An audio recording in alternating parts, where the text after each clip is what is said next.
Tayo mga Pilipino, may mga pagkain din na pinipare, hindi po ba? May nakasanayan tayo. Ano yan, sir? O, pagpalagay na lang natin.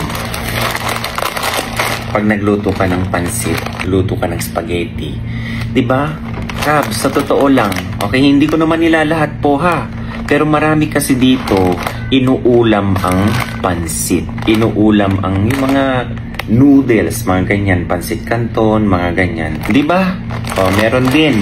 Ice cream, pinapalaman sa tinapay. Shout out po ha. Disclaimer, hindi po bawal. Ulitin ko, hindi bawal, Kabs. Lalo na kung ikaw gumagalaw. Lalo na kung ikaw nagpapapawis. Ang masama kapag ikaw kumakain ka nga ng ganun. Tapos, after 5 minutes, nakaupo ka na dyan, nakatutok ka na sa television, hanggang sa ganyan-ganyan ka na lang. Oh. Yan yung mga delikado, Kabs. Kung kayo, for example, alam nyo na tumataas bahagya ang iyong blood glucose level, iwasan nyo na. Huwag nyong dalasin ang pagkain ng ganyan na kanin tsaka pansit o kaya kanin tsaka kung ibang mga noodles dyan. Kapag ito kasi pinag-combine mo, pansit kanin, diba? Pansit canton kanin, kadalasan nakasanayan kasi natin yan eh. Yung ice cream, maganda yan sa tinapay. Kabs, ito lang yan. Pag pinag-combine kasi yan, they can provide yung varied profile of complex carbohydrates. Siyempre, Kabs, kung carbs sa carbs, ang conversion niyan, glucose, kung ikaw, huwag ka magtaka, biglang spike ang inyong sugar niyan. Kaya nga sinasabi ko kung ikaw nakasedentary ka lagi, ay talagang tatamaan ka na baka yan mauwi sa diabetes. O baka matanong nyo, sir, marami akong kakilala dito. Mga kababayan natin, yung mga magigiting natin, mga construction worker. Yan ang sinasabi ko.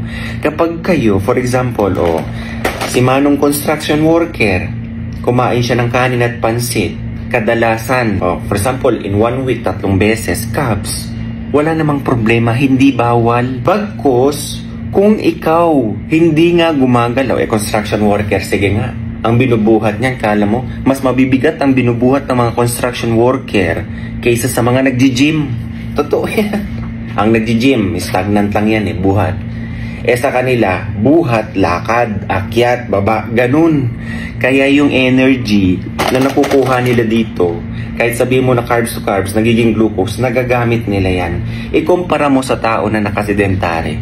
Ang ibig kong sabihin, pagkakain, ayan, uupo na. Yung construction worker, sige nga, pagkakain, bira. Hanggang matapos yan kasi kailangan ng contractor matapos agad yan. Contractor na naman. Okay, Kabs, kinaugalian natin yan matagal na panahon. At may kilala ako na tumagal ng 103 ang buhay niya na kumakain naman siya ng ganyan. Okay, Kabs, hindi ko sinasabing bawal. Pero, kung sa inyong DNA, ay meron kayong mga diabetic na matataas na ang blood glucose nyo. Ako nga, ginagawa ko yan. Pero syempre, alam ko sa sarili ko na hindi ko naman dapat araw-arawin na pagkain yan.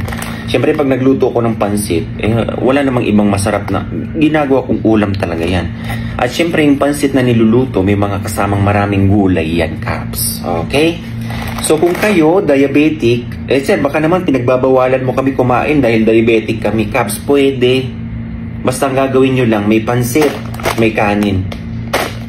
Kumain ka lang ng pansit, diba? Pansit lang muna. Huwag mong gisabay yung kanin. Mga ganyan ang hindi yung, baka sasabihin nyo dito, ibabash nyo ako bakit ka, yung magulang ko, ganyan-ganyan, nabuhay sila na inuulam nila yung pansit. Kabs, wala lang ang problema Pwede.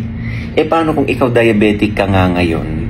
Tapos ganyan pang lifestyle mo na pagsasamahin mo yung carbs sa carbs, lalong tataas ang blood glucose mo yan. Huwag ka pasaway sa mga nagbibigay ng maintenance mo sa mga bumibili ng maintenance mo, ma'am and sir, okay? So kung gano'n na lang ang gagawin mo, pwede naman kayong kumain yan, Kabs, okay? Disclaimer po baka sasabihin nyo, kayong mga pinagbabawal nyo, Kabs, nakalagay yan. Hindi naman bawal kumain yan. Basta pagkatapos kumain, for example, kung ikaw, kumain ka niyan, lakad ka. Okay, lakad-lakad ka dyan. 10 to 20 minutes, walang problema. Kasi agad i-spike ang blood glucose mo niyan kapag nakaupo ka na agad. Sa lahat naman ng meal, kabayan, dapat ang gagawin, huwag nakaupo. Okay, lakad.